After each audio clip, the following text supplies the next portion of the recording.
thank you for joining us this afternoon for our last university session. This has been a great conference. We're here to learn how to use market stats to close more deals. And the person I'm going to introduce, I've had the distinct pleasure of working with this individual for the better part of almost 10 years now. We know each other. So he's one of our industry's leading thought leaders. His command of information, what's going on in the industry, statistics, and how to utilize that to provide better service to his clients is something amazing. So I've had the pleasure of working with him on our Rethink Council, where he's helped shape some of the products and ideas that have come out of that, which is the Millennial Council for BHHS. Jake is just an all-around great guy, tremendous worker, tremendous athlete, and just a great part of our network. So without further ado, I'd like to introduce Jake Breen.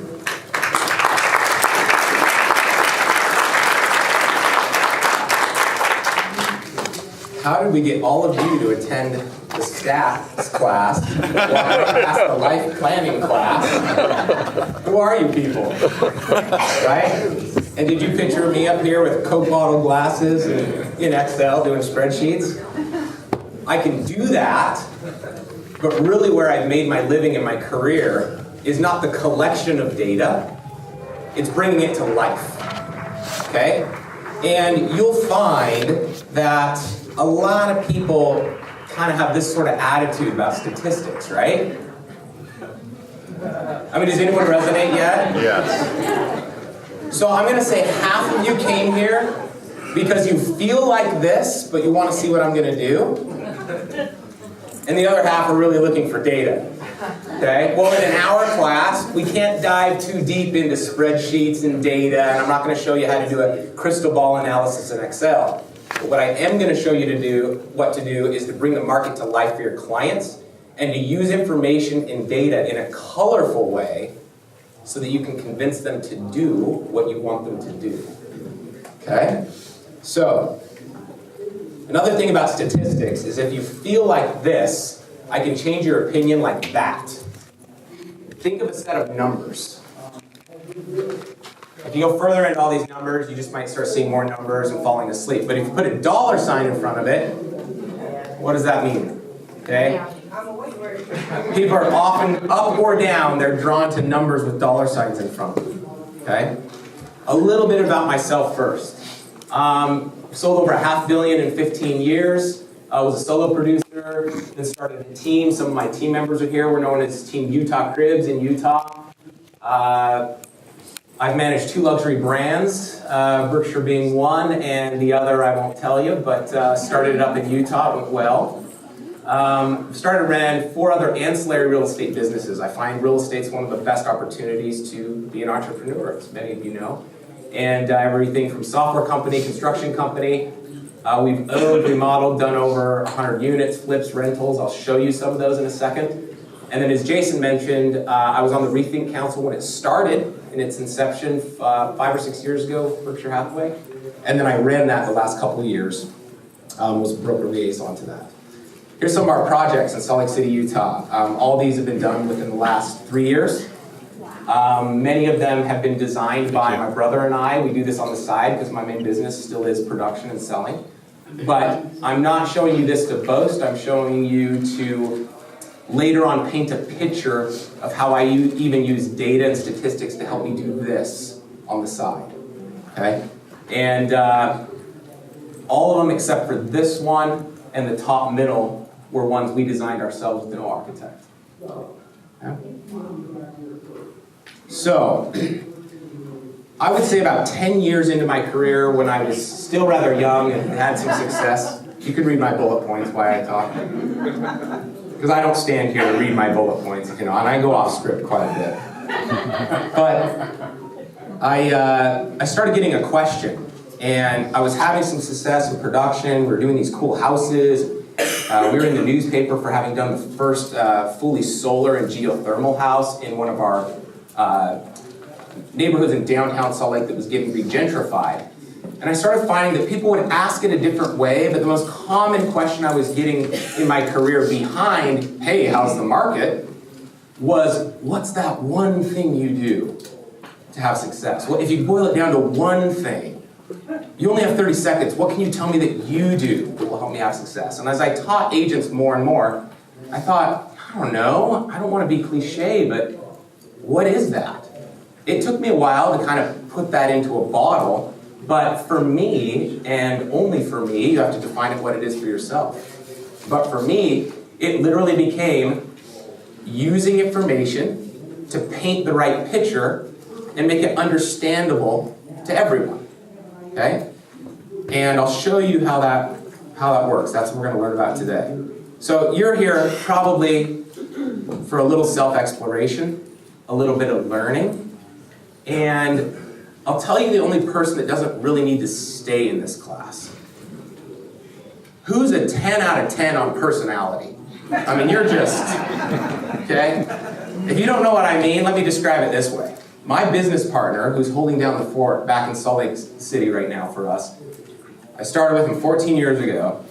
If he wants to turn on the charm, he's a 10 out of 10.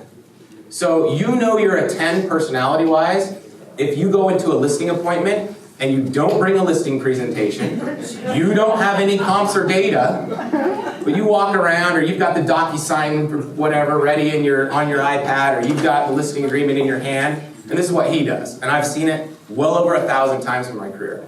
Goes in, oh, the Smith family. Oh, wow, you guys going to Hawaii? When did you go to Hawaii last year? Oh, I love Hawaii. Let me tell you about Cottonwood Beach, blah, blah, blah. Hour later, he's their best friend. He's sliding documents in front of them. They sign. They never look at the commission amount. If you have the ability to do that, you can take off. The rest of us, we really got to have a value proposition. People got to have a reason to want to use us, especially as we get a little disrupted, as we see a lot of new agents the last 6 years entering the market. What's that value proposition? If I show you mine today, it might help and resonate. So take anything you can. But really what you want to do is discover what that is for you and hone in on that. Okay? So, what do stats mean to me when we're talking market data? I consider myself a market expert. Probably took me 10 years to get there. I always have an elevator pitch ready for how's the market. Who gets asked that? I gotta believe everyone, I mean, in one way, shape, or form, even if you're new and you're not asked that, as soon as your sphere starts resonating you with real estate, I've told a lot of my new agents that takes 4 to 5 years of staying in the business. When that starts happening, trust me, you don't need to bring it up. You don't need to walk around. I haven't had business cards for years, like paper business cards. People are just gonna ask you. They know you're in it. You have to dinner on the weekend. You don't gotta be the awkward person bringing up real estate. They're gonna bring it up to you. People like talking about real estate. So I always have that elevator pitch ready, and I'll show you mine after you show me yours in a minute, okay? Real data resonates with people. One of the most difficult things for me, and what started honing me in on my skills in real estate and data collection, was that I heard cross signals all the time. Well, the media's saying this, but then, my seller still thinks the market's super strong, and in Salt Lake City, as it is around a lot of the nation right now, we just finished talking about a 6-year super hot market. So agents are a bit jaded. We're all used to these words like appreciation, and low inventory, and taking an overpriced listing, because if you just wait long enough, or in my market to next spring, it'll probably appreciate 8 to 12%, so it's just gonna sell. So you can push the seller off with questions until next spring, you'll catch up to your inflated price, right? So as I heard mixed signals from the media, mixed signals from my clientele, mixed signals even in the industry, I started going, well, I'm gonna collect real data. My elevator pitch is gonna be full of real data, so that not in a confrontational way, but in an educational way, I can explain to my clients really quickly how the market really is. Okay? And what I have found is that even consumers who think they're maybe not going to use you, we have a big discounter in our market that's really grown this year. And it's pretty popular, and they have a lot of billboards on our main freeway that runs through Salt Lake City. And so my clientele, most of my sphere is probably 40 years old and under. So we had 167 closings last year, 67 million in production. 96% of that was sphere-based, not lead gen. I don't do any of that. I work a traditional business. And I would say about half of them were clients age of 40 and under. And a lot of them, I have sold them their first condo, then their starter home, and now they're upgrading to a family home. And they will call me saying they contracted her for sell by owner, or they found a house in another way, but they don't dare to transact until they talk to me about it. I was really frustrated as an agent, especially if you're not doing commission at this point. But I probably get that monthly, my team knows this. So start asking yourself, wow, how can I really have such a value proposition that my clientele, or people who've used me in the past, don't dare to transact without talking to me? So let me ask you, how's the market? I need 3 or 4 of you to answer, how's your market? Okay, good, I like that. I've taught this a lot, you're the first person to do that. I wanted somebody to do that. Okay, what'd you say? Say it a little louder. It depends, are you a buyer or a seller? Who are you? Okay? That's actually the first thing you should do. How's the market? It's really opportunistic. Let me ask you, why do you ask? Are you a buyer or a seller? Are you trying to invest? Your message is different depending on. So be careful to just launch into how's the market. All right, I'm a seller. How's the market? Who can tell me about their market? Why would I want to sell in your market right now?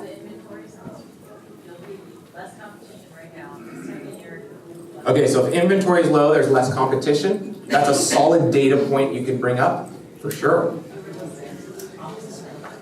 Okay? Area, what type of real estate are you selling? Are you an investor? Competitors, my competitors would say I've shot myself in the foot, but it's been a good 2 years since I've advised any of my investor buyers to buy any sort of rentals, multifamily rentals in my market. Why? Well, you can waste tons of time with them and have them finally get to a spreadsheet during due diligence where they're like, this return stinks, to then finally cancel the transaction. Or you can become a market expert up front. Say, honestly, right now in our market, Salt Lake City, average cap rate 6.2%, and most of the active properties are even inflating that, and they're using what I call a false cap, which is really not even taking out expenses, doing a cap rate at 5. I mean, at the end of the day, if you're getting a loan, you're not going to make money, and your cash on cash return's even worse. Do that once or twice in your career with a big investor, you have a client for life. Because guess what? Every other agent's telling them, well, let's go look at the property. I'll sell you something, right? And then they're just hoping it's a good return, okay? Anybody else? How's the market? I'm a buyer now. Why would I want to buy in your market? Okay, good time to negotiate. Interest rates. Interest rates? Somebody give me the interest rate reason. Like dive a little deeper into that.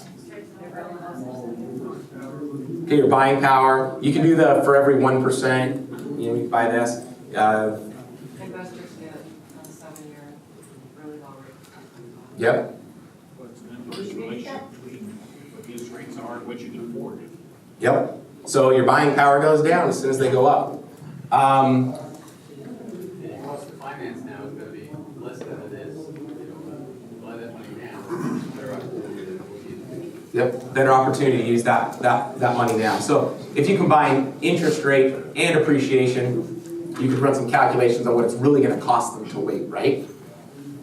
So let me show you, I'll give you my elevator pitch, and then I'll show you what I do to kind of have working numbers in my head all the time to answer how's the market. I do this for myself. I also do this for our entire Berkshire operation in the state of Utah. My owner has 31 offices. I'll show you my back-end spreadsheet where I collect data for him, and then I'll show you how marketing makes it come to life.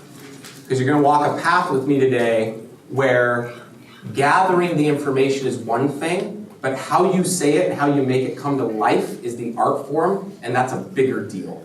So if anybody's scared when I start opening spreadsheets, don't worry about it. The data collection is rather easy, and I got to keep it pretty normal because we all have different MLS systems. But the art form is making it come to life. So my elevator pitch, I'll usually say, oh, it's a really opportunistic market, because that doesn't define a buyer or seller. So someone says, how is it? It's really opportunistic, a lot of great things going on. Tell me why do you ask? So I'm really just trying to define, what are they selling? Are they a buyer or a seller or an investor? What's going on here? Usually just by asking that, I can get a response rather quick. And then I'll say, well, let me give you a little history of Salt Lake. Median price in our market was $267,000 at the peak prior to the recession. Our recession downturn was from 2008 to 2012. During that time frame, median price lost 34%. By now, people's eyes are glazed over. And they go, wait, what do you mean? And I'm like, you really don't even need to remember any of that. The bottom line is most Salt Lake City residents lost a third of what their home was worth during the recession, but that's old news. So you kind of take the numbers and data and then you give it a more simpler tone. People lost a third in 4 years. We bottomed out at 190 median price in Salt Lake City. But that's the old news. What's unprecedented is that in 2 years and 1 quarter in our market, we erased that entire downturn. Now step back. Who might I be talking to? Well, if I'm talking to a buyer who just said, my dad said to wait a little while because we think the market's going to crash again, right? And I go, well, I mean, we declined a third. It was made up in 2 years and a quarter. And now what's it done the last 4? For the last 6 years in my market, median price appreciation has been double digits. Okay? Well, let's take median price if you're a first-time home buyer, and let's add a little interest rate fluctuation to that. And let's say, if you decide to rent for a year, the same house is going to cost you $752 more at the exact same time next year. And I'm not making that up as a sales pitch to scare you. I'm warning you that waiting costs you money. What's one of the most common things you hear from buyers, especially first-time home buyers? Hey, we really should go out this Saturday, market's heating up, it's spring, this is what you're telling them. And they say, well, I mean, I want to, but we're not in a rush. Anyone ever get that? I'm not in a rush all the time. Does anyone get, well, I don't like anything that's existing right now, and I've looked at everything on Zillow and Trulia, and unless you have access to other listings, then I'll wait for the right house to come along? Everyone get that one? Okay? Here's my favorite one-liner to those answers, because you'll start finding most buyers have that doubt. Oh, that's cool. You care about money? I'll seriously do that. My team certainly do that. Really, you care about money? Well, yeah, of course I care about money. Based on the last 6 years since we bottomed out the recession, every day you wait is costing you more money. And I can show you how. All right, let's get a little more technical. Don't get scared. This is my little back-end Google Doc sheet that I will update once a quarter. And it seems daunting. I've got the counties down here that I like to track. Okay, a lot of you have MLS systems that do this for you. So I'm going to show you my MLS system in a bit and how you can just screenshot reports. And our class is really fast, so I can't dive into all my methods, but suffice to say, I'm more about speed than I am about quality of data. You need to go out and sell. You can't spend all day crunching spreadsheets and making it look great. And if no one knows about it, it's not a tool being used in your business. It's a waste of time.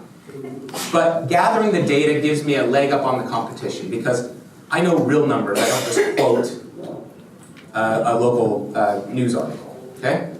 So I will simply track sales, median price, average price, single family versus condos versus towns. And once a quarter, I'll go in and update this. And then if you know Excel at all, it's really easy to divide this year by last year and get percentages on appreciation and things like that. And then I'll just kind of color code it so I can see what was up, what was down, and you have that at a quick grasp for you. Okay? Now, collecting it is one thing, but the art form is how you bring it to life. So, let me show you some of the things we do, and then Joe, if you can come pull that presentation back up. So what I do is I provide this Google Doc to our marketing department for our Utah office. And then they will just take those columns and spreadsheets, and everybody jumps into the data. They, well, my MLS has these 6 reports. They show them to me.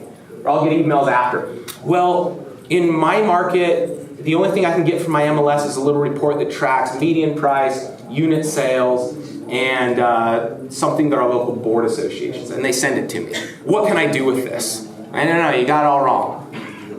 You don't even need to look at any of that yet. The first thing you got to do is ask yourself, what is my point? Next, okay, now go on the collection side. Now go find the data that you need to find to prove your point. I promise you, promise. If you leave this class and you go to use either your MLS or whatever your other statistical gathering of information area is, you may be frustrated the first time, but it goes wildly faster. I'm going to show you some things that I've produced in email that you're going to go, it took him all day to write that email. And it really takes me 5 to 15 minutes to answer a very robust developer question as to whether he should buy a tract of land and if his development's going to pencil and what he should build or not. Okay? You can get very fast at the prove part, which is collecting and gathering. The last part is the art form. Okay? The first 2 are factual steps you can walk through. The third is what you can spend your whole career getting good at. And that's defining a point, quickly gathering the data to prove it, but then painting the right picture so that you're able to translate what we go through in the market. Should I invest now? Should I not? Is it a good time to buy my first home or not? And then paint a picture to prove your point. So all we're going to do with the rest of the time we have is walk through a few examples of how I make this come to life for my clientele. All right, fairly often, and I don't do a lot of new construction. I'm not a new construction dedicated agent. But we do our own with our building company, and then I represent a few here or there. But I am known in our market really well for knowing residential data and statistics. And so I've collected over $500,000 in referral fees in the last probably 3 years from other agents asking me to come advise on land deals. And then I'll just take a referral fee. So here's a couple of signs. You're all familiar with signs like this. And you get an investor, you get a developer, you get someone that just got a little bit of money and wants to try their first land flip, who knows. But they just ask you, hey, this FSBO's for sale. What could I build here? What's going to pencil? You've got 2 paths you can go down, right? You can start down the, I'll do all your due diligence for you and talk to the city and municipality and check zoning and all that jazz. But really that's kind of for the builder developer. Or you can say, all right, I've got a general idea of that, but what would pencil here? So, let me show you what I build to answer that question. So the first thing I thought in trying to get a point was, well, I want one of 2 outcomes here. I either want to get a commission and sell the land, but who knows what happens if you do that one time and your developer's investment goes really bad. Do you have a client for life? No, right?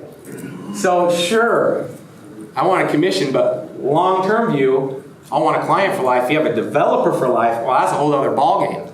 Because this translated into 25 townhomes that are now under construction, and we'll be selling those this fall. Represents about $18 million in sales that we'll have this year. And it'll be a hot project. So my next question is, I want to prove what type of product can go here, and if it pencils. And then to follow up, you know the questions that come along with this, guys. Then your developer's going to say, well, how long is it going to take to sell them? Well, I mean, how big should I build them? Well, do they need a 2-car or a 1-car? You can dive deep. We're going to keep this up to level just because of our time constraints. But on the left side is condos. On the right side is townhomes. This may seem extremely daunting to you, and your developer is going to be super impressed if you produce something like this. And no, I did not hand code all this from scratch. Okay? If your MLS has capabilities like mine does, and most of yours do, you need to click around. They may not be robust, they may be more robust. But these are just screenshots on my desktop of PDF reports that I can print out. And then we got Gino next door, come on. And then I'm just pasting them onto what looks like Excel, but this is just an online Google Drive file. Okay? So I cut this graph out. All right, developer, in that area, this is all of Salt Lake City, here's what condos have done for the past year. The blue line is median price, the green line is the number of units listed, the black line is the number of units sold. We'll talk about down here in a minute. Right side, same thing for towns. All right, step one.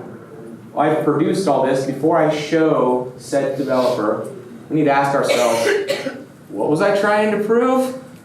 And does it work? Does it fit? Well, if I was investing in a piece of land, I first want to know, is the market still going up for that type of product? Condos, still going up. Look at the blue line. And that's a quarterly snapshot. Towns, when to trend down. Should we be really scared about that? In one quarter, they went from 195 to 189. Statistically, we could kind of answer that with a bunch of other things we could dive into. And so then we take the same data that's in our graph, and as we scan down, I extrapolate that to a table. So again, my MLS has the capability of doing this. I didn't go pull all this out and hand code it. But most of yours have similar capabilities. Cut and paste that.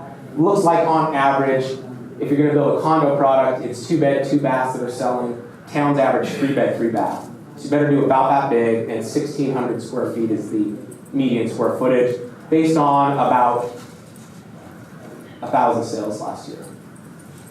All right, and then as we go down, I'm now, up here is Salt Lake County, so that's the entire county.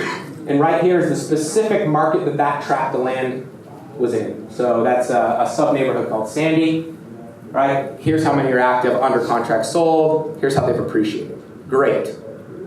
Now you have the data.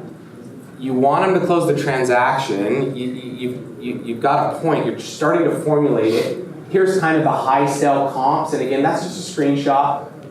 I know how most of your MLSs work. I could have printed out the sheets, but it's easy for my developer to make a quick snap decision if I can gather all this in one area for him and make it look kind of pretty like that. All right, so we got sort of far, but this is the part where a lot of people go, all right, I have all this. It looks pretty good, but I'm not sure what to say to my client.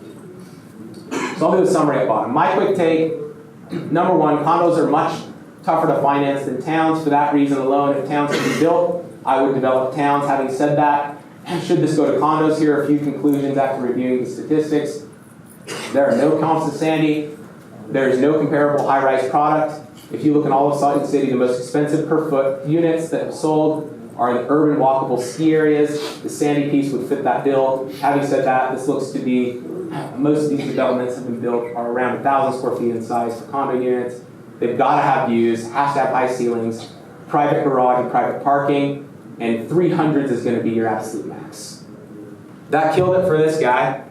So it went from possible 44 unit condo building to a 25 unit townhome building, and we had 337 people either give us their information off of a sign we stuck here and or the social media marketing we did. 337 people over a 6-month period put their name in a hat for reservations. We only had 25 to sell. Okay? And that's under construction now, and that'll be finished by this September.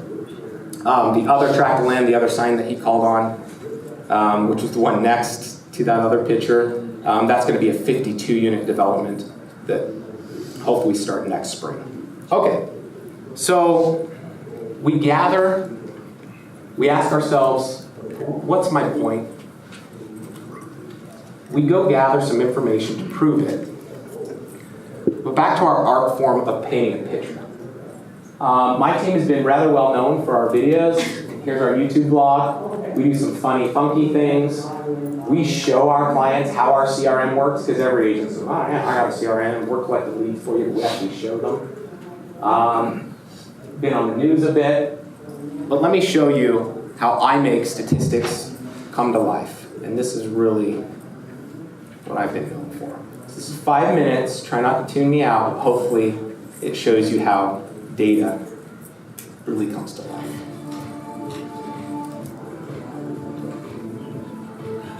Hey, James Breen here, TV Thanks for tuning into our web blog. Today I'm filming perhaps our most loved and or most hated video that we do every year. It depends on your position and what action you took earlier this year. So we're in the habit of predicting on April 1st, April Fool's Day every year, what the second quarter of appreciation is going to do in Salt Lake County. The reason we do this is you most often see the most appreciation in any given year in the second quarter of that year in Salt Lake. We're just a seasonal market, and that's how it is. In fact, it bugs me when news stories quote the appreciation we saw in a prior year, because it's not linear. You don't see houses go up 10% from January to December. In fact, you see booms and busts, even in certain small segments, sectors, and locations. So let's get to the point. What did 2017 do? Before I tell you, let me remind you what the prior years have done. When the recession ended in late 2011, early 2012, in that year, the second quarter of Salt Lake County, 2012, saw the median price of a single-family home go up 12%. 2013 saw the same thing, 12%. 2014 saw 4%. 2015 saw 12.97%. And 2016 saw 6.2%. So we've seen 5 years of solid appreciation in the second quarter. In fact, I'm going to have this graph popped up on the screen. And what you want to pay attention to is the blue line. You can see I've reversed it back all the way to 2012. And in 2012, the bottom of the market, the median price for a single-family home in Salt Lake County was $190,000. We'll now pan over to the far right side of your screen, and you'll see that in the second quarter of 2017, which just ended, median price for a single-family home is $330,000. Yes, that's 5 years and 1 quarter, and your home went up almost 75%. You may think that's crazy. You may also think we've created a second bubble that's about to burst. Most experts would tell you that's actually dead wrong. In fact, Salt Lake has a 40-year history of seeing median price double in between every 8 to 12 years. So it's rather shocking, but real estate is often a long-term play. And if you wait it out, you'll see that appreciation, even having lived through the recession like we did. So let's summarize. We're not slick Rick sales guys here at Detox Traders, and I know we've often repeated this message, but our point to you is that we educate you so you make an educated decision on the market. We had so many buyers early this spring, and I know this is hard to hear, but if you would have bought a home on April 1st in Salt Lake County, median price was $305,000. If you waited until this week of July, in only 90 days, you saw median price pop up to $330,000. These are real numbers. What did that cost you? Over $8,000 a month to wait. Almost $25,000 in 90 days is how much a median price of a home in Salt Lake went up. That's 8.3%. So here's the most common statement we get from buyers in our team. I'll wait for the right house to come along, or I've got time, I'll wait, or I'm going to watch interest rates, or I'm going to save more money. Are you saving more than $8,000 a month? Because if you aren't, the market appreciation is outpacing. I told you, I tell them. Oftentimes, the best deal you're going to get in this type of market is the deal you get today, or tomorrow, or this weekend. There's not necessarily the luxury of waiting around. So, once again, let us educate you. Let us look specifically at the area and price range you're looking at, because these numbers change depending on the price range or area you're in. And we're quoting median prices for Salt Lake County. Let me say one more thing. Inventory is still low. June 2017 had 1,326 single-family home closings in that month, with almost $500 million in sales in Salt Lake County. All of those homes combined were only on the market for an average of 8 days. Yes, again, those statistics are different in the luxury price range, but if you group them all together, median days on market was 8 days. That's extremely low. So you gotta have your ducks in a row as well. Again, we educate you so you can make an educated decision when it comes to your real estate. Thanks for tuning in. All right, so let's come full circle here. Who's gone to a session during this convention and thought, yeah, I really got to get a blog going or something like that? Who's thought maybe, well, I'll do that, but man, video's getting popular and a bunch of people said to use video and I got to do that? Or who thought, yeah, everyone's getting CRMs that are working and I really got to get that going? Here's the deal. I'm bringing all these up because I have found at these conventions that yes, signing up for or buying the tool that you think you need is the first step.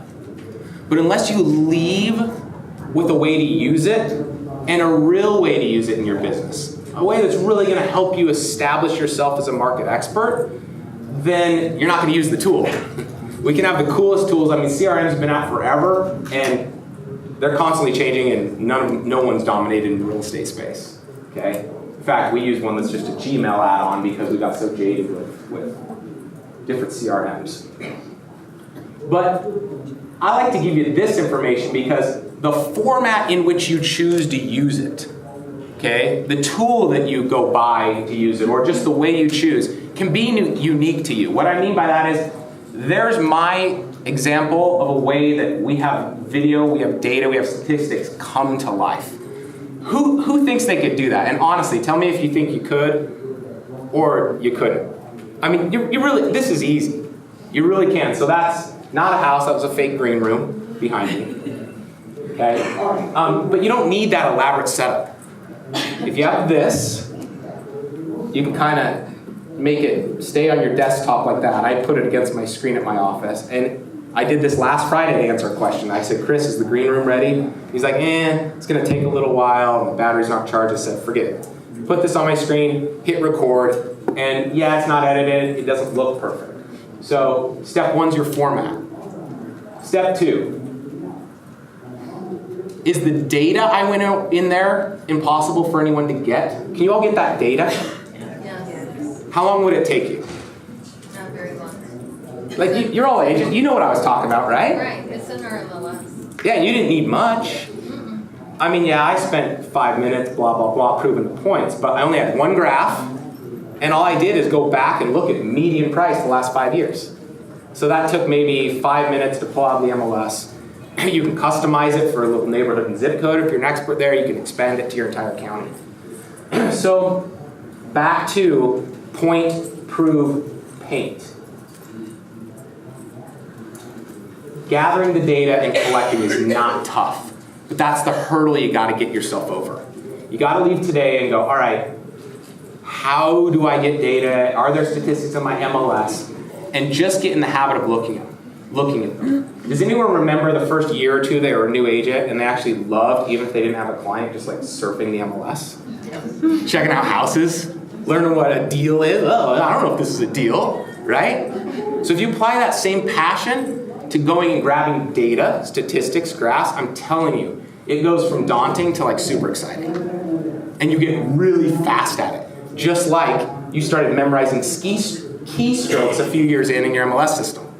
The more you surf, the more you're like, oh yeah. Tap, tap, tap, putting in this street. You're really fast at looking for those houses.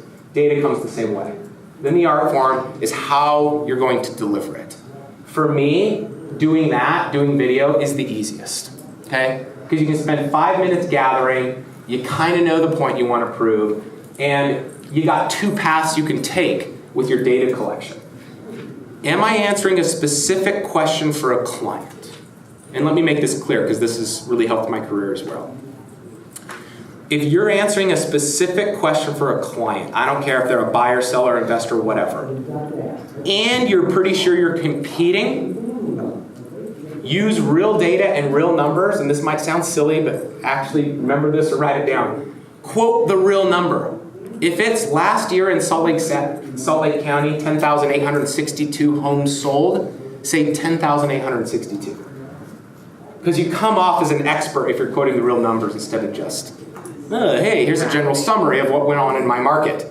Because guess what? That's what all your competitors are doing. Why are your competitors doing it that way? They don't know. They're just regurgitating something they heard at a board meeting or on the news or an article they read. Quote real numbers. The other path you can go down is establishing yourself as a market expert. So let me just reiterate a bit. You can use data to answer very specific things for clients, but if you're not working with a client right now that needs that data, then shift your data focus to how you use it to disperse to your SOI and establish yourself as the expert. Don't wait for them to ask you. Show them how you know what's being talked about, how you know what's going on in the market. Another little trick to the trade. So we'll use videos. Here's also our written blog on my website. I used to author this. Now another guy on my team does. But we'll show that quarterly report. We'll slip in a few restaurant things or local business tips. But we're pretty heavy on data and statistics. If we see something from Realtor.com, it's a cool infographic, we'll use it, but then give our interpretation or spin on it.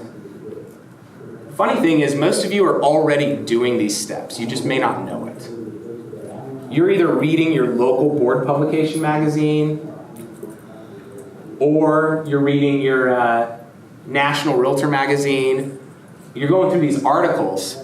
So it's good if it's in here, but that's like 1% of you learning. The other 99 is you need to use it in your business. So I'll take screenshots. If I just have my phone on me and I'm reading an article or something, I'll just take a picture of it, email it to myself, no matter where I'm at. Or I'll zoom in on the graph in the magazine if it's in print, take a picture, email it to myself. That's my task to remind myself on Monday when I get back to my office, I need to do something with that graph. Okay? Whatever your methodology is, however you're going to create those habits, read it, scan it to yourself. But if you take those little steps, the data really starts coming to life for you. Okay. So, once you perfect the art form and have decided how you're really going to use it, you're really able to speed things up. So I can be more boring. I could have built an Excel and built spreadsheets for you. But I'm just going to open it up to questions. Go ahead and start asking me questions, how I use things, or specific to market data, and I'll help you. You mentioned several times that you use the median price. Why median instead of average? That's a good question. So, just for recap, so people know, if there's 1,000 homes that sold, home sale 500, if they're ranked in price, is the median price. So it's the middle sale, okay? Average, you'd add up all those 1,000, divide them by 1,000, and that's your average number. The reason I'll quote median is I just find it to have less fluctuation than average. For example, there's a market right below my office that's all kind of $1 million houses, but a couple months ago one sold for 12.9. So the smaller your data your subsection, there's only 15 sales, but the greater the ability for an outlier, either a really low one or a really high one, that average is going to get a little messed up, skewed. Okay. That brings up one other kind of caution I should give you when you're running data. Another roadblock I've seen for agents is they get excited about this and they're empowered and enthused about infusing their businesses with real information and they're going to go home and become a market expert. But the first roadblock they get is pulling up reports and not quite knowing how to interpret them. If you put blinder goggles on and your standard report like this, it's really hard to get the full picture of what it is. If you step back, I call it the 10,000 foot level, you'll get a larger subset of data, and then your information is a little more believable. Okay, let me change that from stats talk to real human talk. In my market, if I'm going to speak to the media, I'm on the news fairly often because I do that for all of our offices. I'll only quote county or larger area data. Because if I go to really quote a subset of data in a very boutique market, it confuses everyone that watched the news. Oh wait, this little spot by the ski hill appreciated 28% in the last quarter. And there's agents that'll quote that. And then they go back and look, whoa, whoa, whoa, in one quarter we had 28% appreciation? Oh, whoops. That's because last quarter only 9 homes sold. And then this quarter 11 sold, but 1 sold for 12.9 million. So it looks like the appreciation skyrocketed. That's not appreciation. Main point is when you go to grab data, one of your first gut checks is, where am I collecting this from? Okay, how reliable is my source? And how big is the pond I'm fishing in?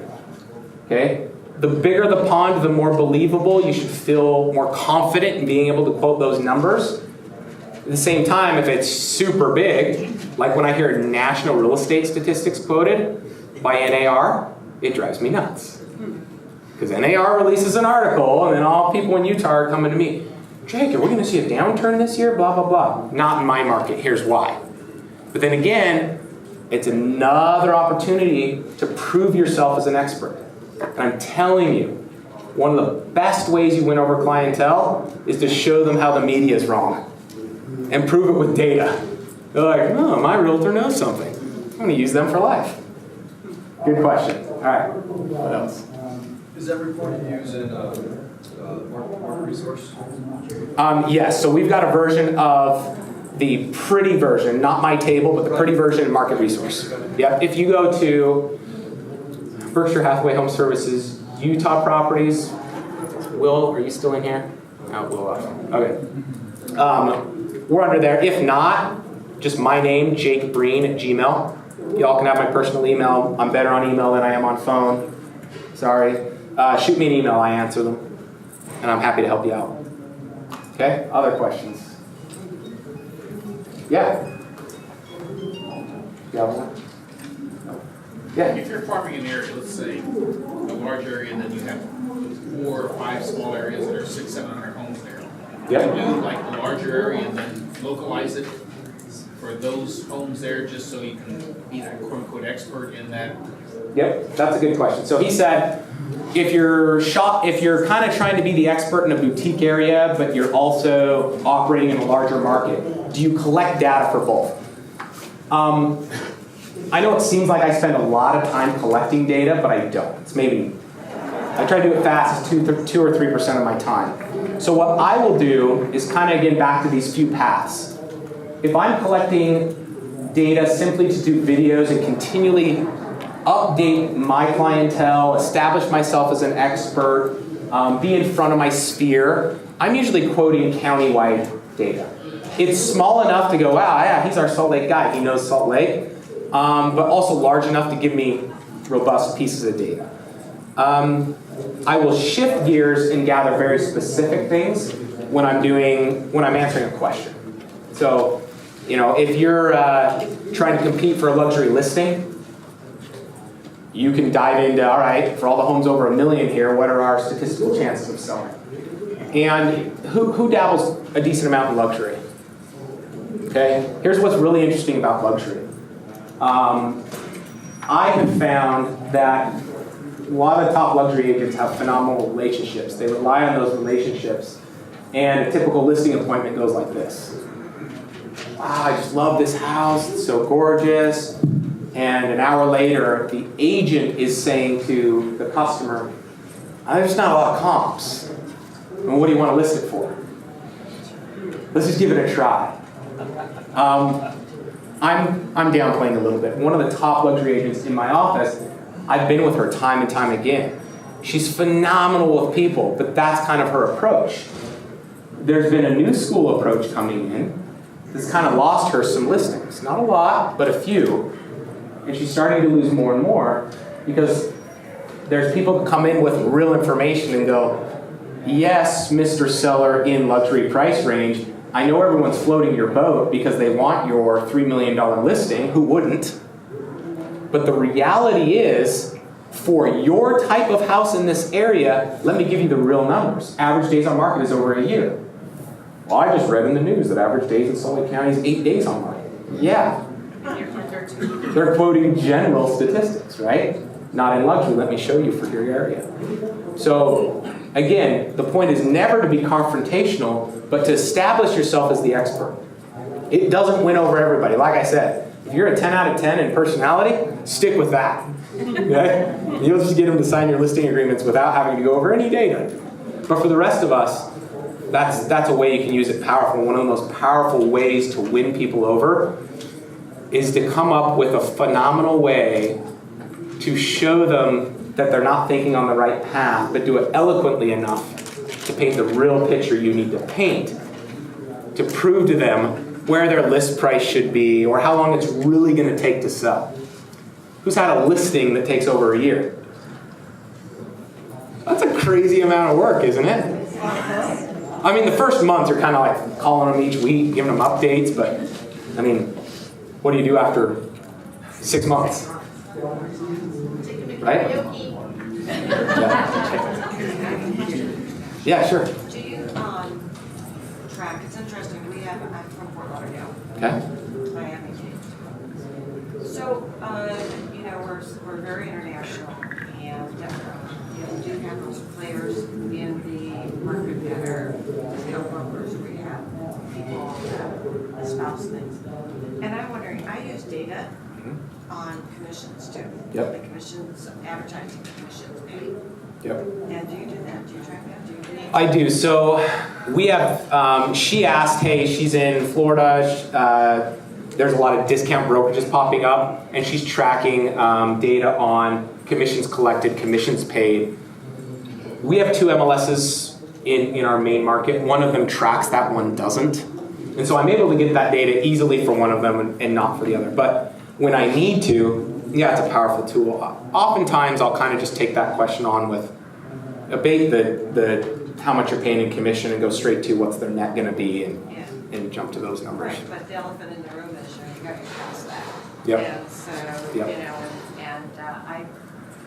I choose the same way, but I also bring the stats in. Yep. Just to prove the point. Yeah, and that's a good point too. I found the more you show people instead of tell them, hey, I'm here, this is my listing presentation, don't get me off tracks, I got to get through all the slides. I mean, trust me, you've probably lost people worse than statistics lose them when we do that as sales folk. But if you're engaging, you're enacting, and then you're showing them data instead of telling them data in an eloquent way, then it's a lot more believable, right? So yeah, if you can use that, use it. But also, if you're you could turn the question around. Well, if you're a real estate agent and you got a person listed with 4 and you're listed for 6, where you taking your client to first? Yep, for sure. Yeah, it's another quick way to answer it. And really, I'll usually refrain from popular sayings in our industry and try to answer the same things that other agents answer, but infuse it with data. Like I would say what he said, but I'd grab a report you have. In fact, our board says that that's it. They Yep. say, Yep. because we're not supposed to denigrate, other people. Yeah. But, in the same respect, it's kind of interesting, to use that data because we're never guaranteed a payday. Yep. And here we are, financing and marketing. Luxury listings are different animals. Yep. Luxury clients are as well. Yep. So, they listen to their stockbrokers, Yep. to their financial advisors. Yep. And you have to gain their respect with them. Yep. And they only do it from the stats. Yep. From your knowledge, because that's what they're getting fed by their other advisors. Yeah, I have found that too. So she was kind of diving into her clientele, and I'll answer that this way. If you take anything from this class, it's what we said at the beginning. First, you have to know your audience. So the gentleman that was sitting here nailed it, but usually when I ask that question in a class, hey, how's the market? People just start diving in. Well, in my market, da-da-da-da-da-da. And you've got to ask one question before you answer, how's the market? You need to find out about them, okay? What are they trying to do in the market? It's opportunistic. Why do you ask? But then the next steps are, what are you trying to prove, trying to get them to do? What's your point? And then how do you eloquently paint it? And you will start seeing as data is more easily available, okay, everyone thinks they actually know what's going on and can interpret it.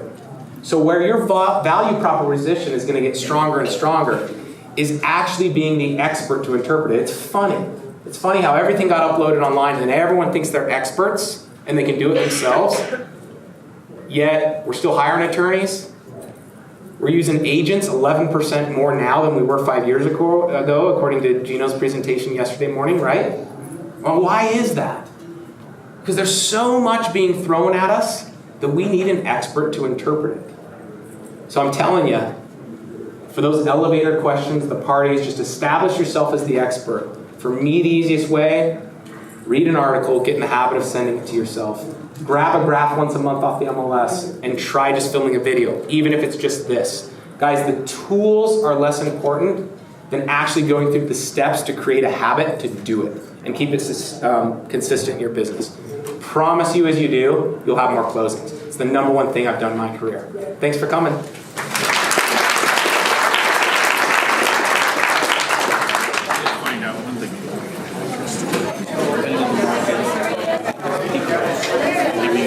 Can't see what they're keeping, but giving out 2 versus 3. You'll find one of 2 things. They're sold to list price. Original list price is less for the days on the market. So depending on the market you're in, you can use that same thing. If you want to be here next for 45 days, and you're not going to you're getting 2.5% less.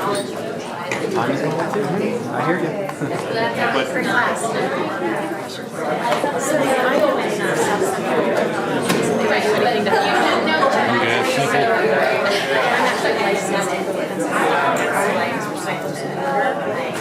So, I know how to run this business.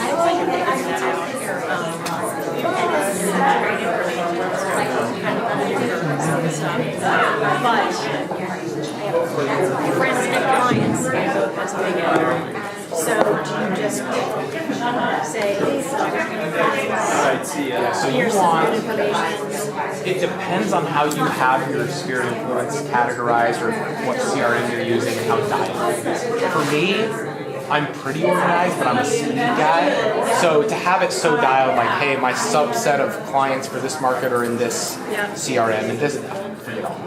So if I'm going to do kind of a 2-market update, I'll just film it all in the same video. And be like, hey, for all my Salt Lake clientele, hey, for my own mountain clientele, minute 30 seconds, minute 30 seconds. People get it. Right. Whereas if you're trying to edit, split them up. Yeah, so instead of doing 2 things, just do them all in one. We're not going to grab for each. Yeah. You know, it's more about, yes, you want delivery and presentation good, but it's also about speed. You got to be out selling. Right. So grab it. And people want information like yeah, and it's got to be current, short and sweet. Okay, awesome. Thank you. Sure Great thing. shoes, by the way. Thank you. Jay, thank you. That's awesome. This is from the training department. So I'll see you tonight. Yep, sounds good. Just wanted to say thank you very much. I'm a down person too, train new agents, and all that I use. Hey, perfect. Thanks for coming. Thank you so much. I was scared with data, and I think you showed a different point of using the minimum and then being an expert. So thank you so much. Appreciate it. Thanks for coming. So one question: how would you use the data?